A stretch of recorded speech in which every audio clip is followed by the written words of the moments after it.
Should have का इस्तेमाल हम तब करते हैं जब कोई क्रिया ज़रूरी हो लेकिन वह ना की गई हो। यह एक तरह का दोषारोपण है जो हम दूसरों के बारे में कहते हैं। मान लीजिए अगर मैं यह कहता हूँ तुम्हें मुझसे मिलना चाहिए था, इसका मतलब यह है कि मुझसे मिलना ज़रूरी था लेकिन तुम मुझसे नहीं मिले। जब हम शुड हैव का इस्तेमाल अपने लिए यानी सब्जेक्ट जब आई होता है करते हैं, तब वो एक तरह का अफसोस होता है, यानी कि जो काम हमारे लिए ज़रूरी था वह हम नहीं कर पाए। एक तरह से देखा जाए तो शुड हैव में एक नकारात्मक बात छिपी हुई है। आगे आने वाले एग्जाम्पल्स में हम देखेंगे कि किस तरह के सेंटेंसेस हम शुड हैव का इस्तेमाल करते हुए बना सकते हैं, इसका स्ट्रक्चर कैसा है।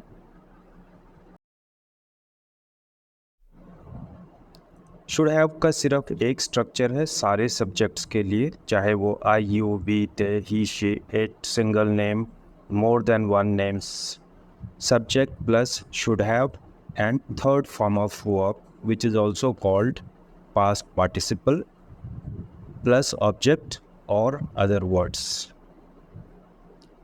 तो चूँकि प्रेजेंट परफेक्ट या किसी भी परफेक्ट टेंस में भी हमने देखा था कि हैव या हैज़ के बाद सिर्फ वर्ब का थर्ड फॉर्म आता है, तो इसीलिए उसी कड़ी में इसे भी देखा जाना चाहिए कि यहाँ भी वर्ब का तीसरा रूप ही आएगा। तो पहले लिए हुए वाक्य का अनुवाद कुछ इस तरह से होगा, you should have met me. यहाँ मेट जो है वह मीट का तीसरा फॉर्म है। आइए कुछ और सेंटेंसेस लेते हैं जिससे कि ये कॉन्सेप्ट पूरी तरह से साफ हो जाए। तुम्हें सुबह जल्दी उठना चाहिए था, you should have woken up early in the morning. तुम्हें मुझे पहले बताना चाहिए था, you should have told me earlier. तुम्हें समय से काम पर आना चाहिए था, you should have come to work on time. उसे थोड़ा सब्र दिखाना चाहिए था, he should have shown some patience। हमें बाहर का खाना खाने से बचना चाहिए था, we should have avoided eating outside food। कुछ और एग्जाम्पल्स शुड हैव के, मुझे अपने साथ छाता ले जाना चाहिए था, I should have carried an umbrella with me। तुम्हें बुरी आदतों से दूर रहना चाहिए था, you should have stayed away from bad habits। हमें उनकी बात समझ जानी चाहिए थी, we should have understood their words।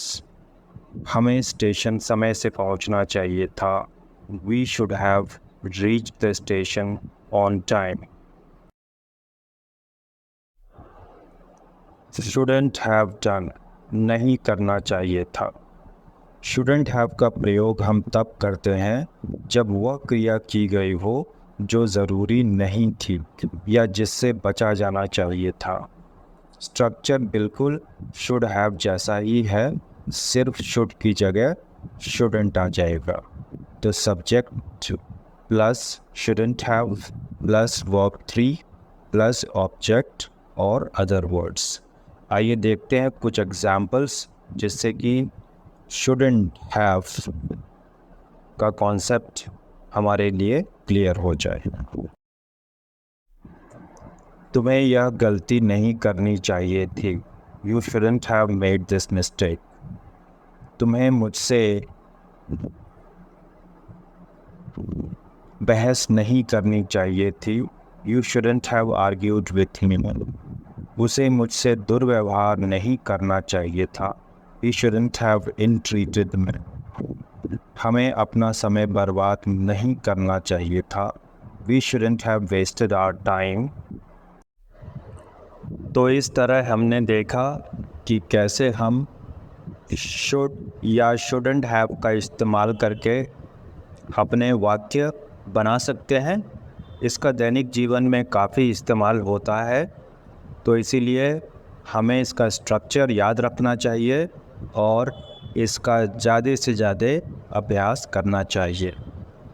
अगर आपको यह वीडियो अच्छी लगी हो तो इसे लाइक, शेयर और कमेंट ज़रूर करें। धन्यवाद।